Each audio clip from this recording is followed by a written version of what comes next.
Hi எல்லாருக்கும் வணக்கம். Welcome to my channel. இது என்னோடய செகண்ட் ஸ்டடி பிளாக். நான் லாஸ்ட் வீடியோவில் சொன்ன மாதிரி நான் டிஎன்பிஎஸ்சி குரூப் 2 எக்ஸாமுக்கு ப்ரிப்பேர் பண்ணிகிட்ருக்கேன். நான் வீக்லி ஷெடியூலில் இந்த வாரம் 11th எக்கனாமிக்ஸ் பிளான் பண்ணியிருந்தேன். 11th economics படிச்சிட்ருக்கேன். ஆனால் இன்னும் கம்ப்ளீட் பண்ணலை. நான் கொஞ்சம் ஸ்லோவாக தான் படிக்கிறேன்னு எனக்கு நினைக்கிறேன்.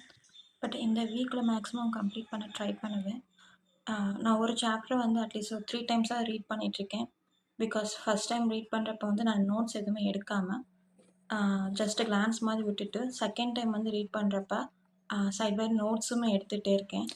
தேர்ட் டைம் நோட்ஸை வச்சு ஒரு ரிவிஷன் பண்ணிட்டேன்னா பின்னாடி ரிவிஷன் பண்ணுறப்ப வெறும் நோட்ஸ் மட்டுமே நமக்கு சஃபிஷியண்ட்டாக இருக்கிற மாதிரி இருக்கும். அப்படிதான் நான் ப்ரிப்பேர் பண்ணிகிட்ருக்கேன்.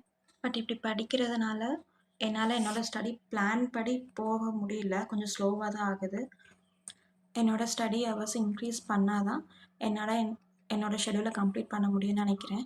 அண்ட் இந்த மந்த்லி ஸ்டடி பிளானரை பற்றி நான் நெக்ஸ்ட் வீடியோவில் ஷேர் பண்ணுறேன். And thank you. எல்லாருக்கும் ஆல் தி பெஸ்ட்.